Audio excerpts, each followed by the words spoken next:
First of all, But they have said. no, you also please understand. We are indigenous people of Tripura. Do not. We are not.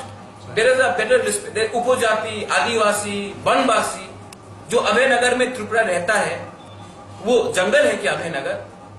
और 18 मुरा में भी बहुत लोग हैं जो जंगल में रहते हैं, बंगाली फैमिलीज है, उनको बनवासी हम बोलेंगे नहीं?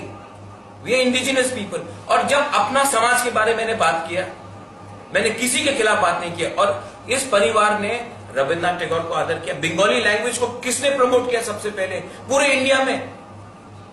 हमारे परिवार ने किया। बंगाली जैसा मीठा लैंग्वेज बंगाल के बाहर किसने प्रमोट किया है? हमारे परिवार ने किया है। और कौन है बीजेपी में जो बोल रहा है? नाम सामने लेके आइए। I challenge for an open debate where I am polarising the politics in Tripura. अगर आपको हमें गुलामी चाहिए, जैसे एनसी देवर में आप चुप रहता है, तो वैसा पॉलिटिक्स मैं नहीं करूंगा। जहां मैं एससी को, आज एससी कम्युनिटी में एक आदमी नहीं है कैबिनेट में, मैं एससी के लिए बोल रहा हूं। एससी में बंगाली नहीं है, मुस्लिम कम्युनिटी में रिप्रेजेंटेशन नहीं है, मैं मुस्लिम के बारे में बोल रहा हूं। तो अगर मैं मुस्लिम के बारे में बोलूं तो मैं कम्युनल हूं।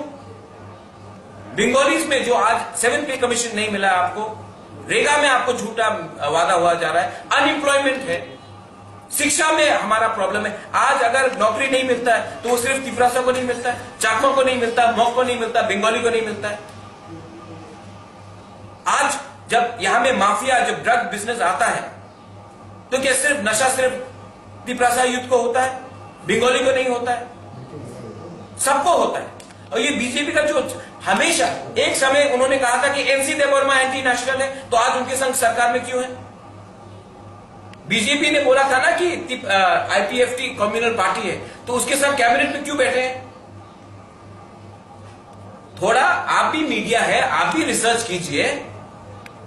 2017 में क्या बोला था बीजेपी ने आईपीएफटी के लिए, और 2018 में क्या परिस्थिति चेंज हो गया? पावर के लिए कोई कुछ भी बोल दे। आप ये आज ये मेरा दिन नहीं है, आज यहां में हमारे 3 लीडर्स हैं। This is not about Pradyut, this is not about BJP. You ask them what they feel. और महिला का भी सम्मान करना चाहिए। हर आंदोलन में सिर्फ आदमी आगे बढ़ेगा नहीं होगा। मां, बेटी और बहन ही सोसाइटी को चलाएगी आने वाले दिन में। आप इनसे सवाल पूछिए।